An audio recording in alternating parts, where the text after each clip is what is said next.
I can almost guarantee you that first round you get with the recruiter, it's gonna be a phone interview. And if you're watching this to prepare for that upcoming interview for that job you really, really want, you're at the right place. My name is Shodawan. I'm gonna help you get hired and paid. Everything that you'll be learning today is from my own recruitment background and experience helping thousands of people get into some of the best companies in the world. I'm talking Google, Deloitte, Lyft, PwC, BlackRock, Goldman Sachs, you name it. They've been able to do it, you can too. Hit subscribe to WorkCap to catch our weekly YouTube videos where I give you all the secrets you need for your career. First, let's cover the basics that you might have heard before, but what I'm more interested in telling you are the secrets, are the hacks. But let's cover the basics so you have them. The first thing, you want to make sure you take this call in a quiet, reserved place just for you. The last thing you want is street noise and people interrupting you or your line going off. It's just not a great look. So make sure you set aside time and find a good place for this call. I do not recommend you taking this call while you're at your current job. I've seen too many times or heard all these stories where your boss will walk in or you'll get distracted and you have to do something else. So don't do that. Make sure you're somewhere else away from your current role. Second thing you want to do is you want to make sure you've done some research on the company, on the role, the person that you're going to be speaking to. This is especially important because you want to be familiar with the company lingo. You want to be familiar with their mission statement. It's little things like this that the recruiter is going to bring up during the interview. So if you understand what they're saying and can follow along, that's a plus. And finally, you just want to be prepared for this call. One of the worst impressions a recruiter can get is if a candidate picks up the phone and they're like, wait, who is this? Who's calling again? What's this about?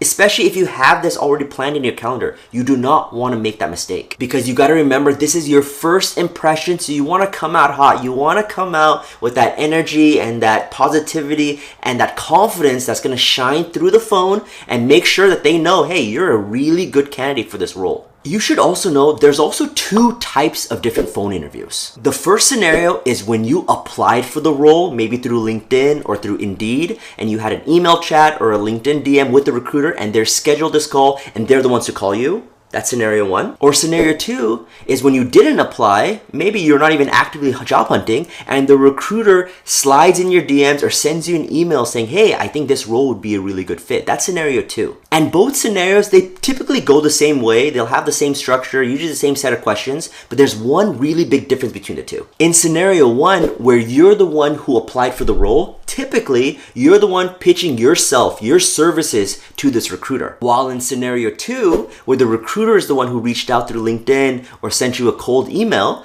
they're usually the ones pitching themselves or pitching the role or the company to you. So naturally in scenario two, you're gonna have more of a leverage because they want you. You didn't know about this role. But what I recommend to you watching this video and to all my clients, take all the phone calls, take all the interviews that you can get because you never know if it's gonna be a really good fit for you. The worst thing that can happen is that it's a 15 to 20 minute call, you realize it's not a good fit and maybe you can refer a friend or somebody else to this role, or you just made a new connection. Maybe it's not the right fit for you right now, but hey, you never know, in a couple years, maybe they'll be in a different role and then you'll be reconnected again. So I say it's always a net positive to meet new people and to just keep your doors open. Moving on to the hacks you've been waiting for, this is what I suggest you to do in your next phone interview. First thing you got to keep in mind is that these phone interviews are usually only 15, 20, maybe 30 minutes long. That means energy is everything here. They don't get to see you. They don't get to see your body language. They don't get to see your smile. So how you show up on the phone,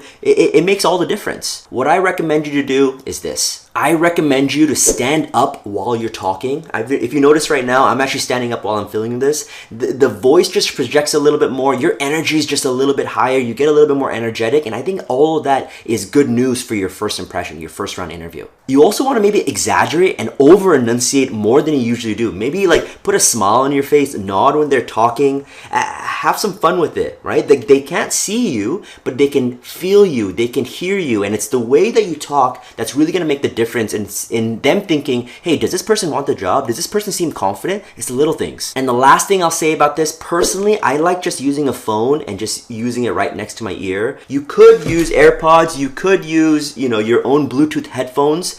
And I think that's fine, but you just got to make sure that you don't run out of battery battery. You want to make sure that they can hear you and that you got it all set up.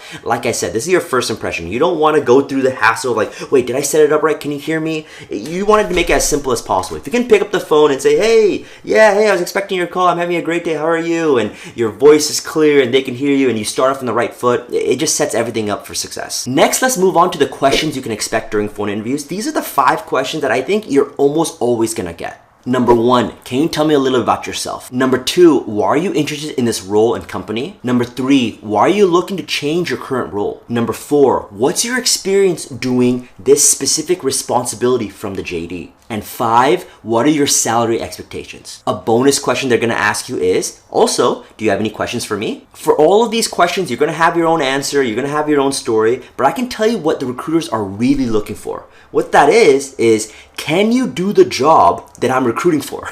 It's as plain as that. Can you do the role that I'm looking to hire? Because if the answer is yes, I guarantee you're gonna move on to the next round. So for all those questions I just listed, you want to reinforce that you have the right skills and experiences that they're looking for. This goes for all types of interviews. Doesn't matter which round it is. They all also want to hear a story. To learn the simple framework that I teach to tell stories in your interviews and how to answer the most important question of them all, tell me about yourself, click the video on your screen right now to watch that video. But I know what you're thinking. You're like, all right, Sho, I got it. I understand these are questions I can answer. I can prepare for it this way. I can write out my answers. But what should I do if I get stuck? I got your back. This is what you should do. The benefit of a phone interview is that they can't see you. So what I recommend is for you to have post-it notes, either on your room, on your computer, that give you some hints about the story, that give you hints about how to answer the most common interview questions. Also, I recommend you to print out your resume and your job description so you have it right in front of you while you're going through your story, while you're going through the different questions. To keep things simple though, I don't recommend you to write out verbatim, top to bottom, the post-it note about your answer. I recommend you to write out some buzzwords, some key points of your story that's going to remind you, oh yeah, that's the hook, that's the thing that I want to say. So have these around your screen, have these around you just to remind you. So if all else fails, you have these notes in your back pocket that you can look at, that you can then be inspired by again and make sure that you're on the right foot. I really don't recommend you to read off a script because that's not what I'm telling you to do, but I want you to feel confident, I want you to feel comfortable, and if having notes by your side makes you do that, I'm all for it. Now that you know all of those hacks, let's move on how to end in this interview. When you can feel that the call is winding down, you want to thank them for their time, you want to express genuine interest in this role, and you can also ask, hey, what are the next steps for this role? This is when they'll tell you that you might be meeting with the hiring manager next, that it might take a couple days, maybe a couple weeks for them to gather up the interviews and to schedule them out. So whatever they say, you want to say, hey, thank you so much. I'm eagerly waiting for the next steps and I'll be in touch. They may also ask, hey, what are your salary expectations or what is your current salary? And my general rule for all things salary is it's best if they can tell you first what the salary range is for this role. So you can go back and say, I'd actually love to hear from your side. Do you have a salary range that you can share with me? As you know, there's kind of a song and dance with salary. Maybe you can say that and they'll say, yeah, we have a range. It depends on the experience and their skills, but I'd love to know what are your expectations. So if you have this back and forth, I think it's okay for you to give a range, but you should only do that after you know your market value. So use sites like Glassdoor, Indeed, Payscale.com to know what your worth is, and then you can begin that dialogue. Go to the link in the description to learn more about salary negotiations and what I would recommend you to do during these conversations. And then they also may ask you, do you have any questions for me? This is where you want to ask questions about the company, about the role, about the interview itself. And you can ask these questions that you see on the screen right here as a starting point.